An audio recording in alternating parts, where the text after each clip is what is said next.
Assalamualaikum warahmatullahi wabarakatuh.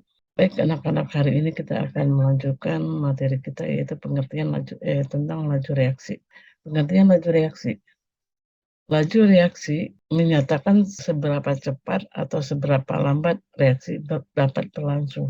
Laju reaksi dapat dinyatakan sebagai laju berkurangnya reaksi atau laju bertambahnya produk. Penentuan laju reaksi. Laju reaksi ditentukan melalui percobaan, yaitu dengan mengukur reaksi yang dihabiskan atau banyaknya produk yang dihasilkan selang waktu tertentu.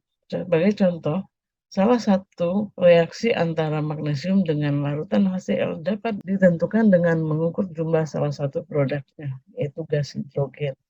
Dengan persamaan reaksi, Mg ditambah HCl menghasilkan MgCl2 ditambah H2. Berikut disajikan beberapa percobaan dengan reaksi tersebut. Ini waktu diukur dari mulai 0 menit sampai dengan 7 menit. Dengan volume mulai dari 0 cm kubik sampai dengan 40 cm kubik. Laju reaksi diungkapkan sebagai sistem homogen, yaitu cara yang umum digunakan untuk menyatakan laju reaksi adalah laju pengaruh konsentrasi molar reaksi atau laju bertambahnya konsentrasi produk dalam satu satuan waktu sebagai berikut. Di sini ada persamaan reaksi R menjadi P, di mana di sini ada koefisien reaksinya adalah M dan N. Nah, di sini dinyatakan dengan rumus laju reaksi sama dengan laju berkurangnya delta konsentrasi R berbanding atau dibagi dengan delta T. Atau laju reaksi sama dengan laju bertambahnya konsentrasi P dibagi delta T, di mana R adalah reaksi atau reaktan, P adalah produk, V adalah laju reaksi, dan T adalah waktu reaksi. Nah, satuan laju reaksi itu dinyatakan dalam mol per liter atau per sekon, atau mol per liter per sekon, atau M per sekon. Delta R adalah perubahan konsentrasi molar reaksi, delta P adalah perubahan konsentrasi molar produk. Min delta konsentrasi R per T itu adalah laju pengurangan konsentrasi molar salah satu reaksi dalam satu satuan waktu, plus delta P per delta T sama dengan laju pertambahan konsentrasi molar salah satu reaksi dalam satu satuan waktu. Faktor-faktor yang mempengaruhi laju reaksi adalah sebagai berikut. Yang pertama adalah luas permukaan. Semakin luas bidang sentuh, semakin cepat reaksi berlangsung. Yang kedua adalah konsentrasi reaksi. Semakin tinggi konsentrasi reaksi, maka semakin cepat laju reaksi. C. Tekanan. Penambahan tekanan dengan memperkecil volume akan memperbesar konsentrasi. Dengan demikian dapat memperbesar laju reaksi. Yang keempat adalah suhu.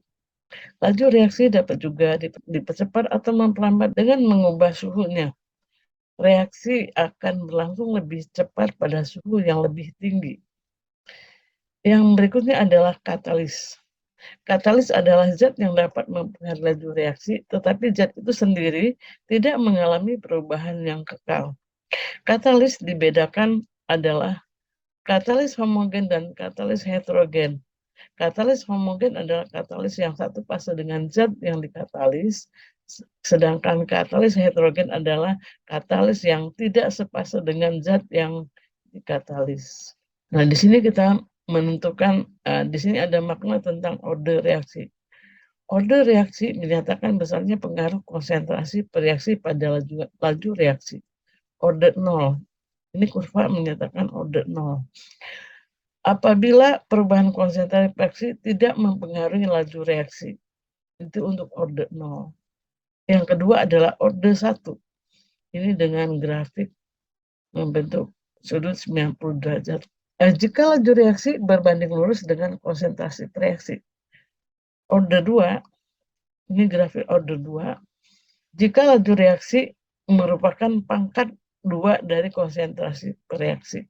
Ya, jadi inilah makna dari orde 0, orde 1, dan orde 2. Yang berikutnya adalah teori tumbukan.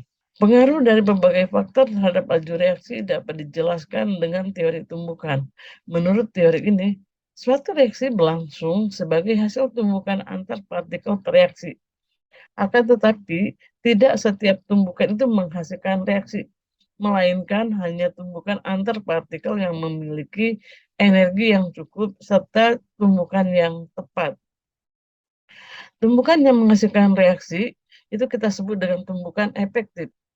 Energi minimum yang harus dimiliki oleh partikel reaksi sehingga menghasilkan tumbukan efektif disebut dengan energi pengaktifan atau disimbolkan dengan EA atau disebut juga dengan energi aktivasi. Energi pengaktifan ini adalah grafik untuk reaksi eksoterm dan ini adalah grafik untuk reaksi endoterm. Semua reaksi eksoterm ataupun endoterm memerlukan energi pengaktifan. Reaksi yang dapat berlangsung pada suhu rendah berarti memiliki energi pengaktifan yang sangat rendah. Sebaliknya, reaksi yang memiliki energi pengaktifan besar hanya berlangsung pada suhu yang tinggi. Yang berikutnya adalah pengaruh konsentrasi dan luas permukaan. Sebagian besar konsentrasi, semakin besar pula kemungkinan partikel saling bertumbukan, sehingga reaksi bertambah cepat. Semakin luas permukaan, semakin banyak tumbukan. Reaksi juga semakin cepat. Nah, di sini yang dimaksudkan semakin luas itu bukan luas permukaannya, tapi luas permukaannya itu lebih banyak. Ini dicontohkan, ini adalah partikel asam, sedangkan yang ini adalah molekul air. Dan ini adalah kualam. Makin kecil kualam, itu makin cepat laju reaksi berlangsung. Karena makin kecil itu permukaannya makin banyak. Nah, artinya permukaannya makin luas. Dan makin besar konsentrasi asamnya, maka reaksinya juga berlangsung dengan cepat. Nah, yang berikutnya di sini adalah pengaruh suhu. Semakin tinggi suhu, semakin banyak molekul yang mencapai energi pengaktifan. Nah, ini ada grafik, ini ada T1, ini T2, dan ini ada energi aktivasi. Ini adalah pengaruh suhu untuk mengaktifkan energi aktivasi. Yang berikutnya adalah pengaruh dari katalis. Katalis mempercepat reaksi karena dapat menurunkan energi pengaktifan. Nah, di sini ini ada jalannya reaksi dan ini ada hasil. Ini adalah reaksi. Ini energi aktivasinya E1A, ini EA itu adalah energi pengaktifan tanpa katalis, sedangkan E1A itu adalah energi pengaktifan dengan katalis, membutuhkan energi yang sangat sedikit untuk menjalani reaksi.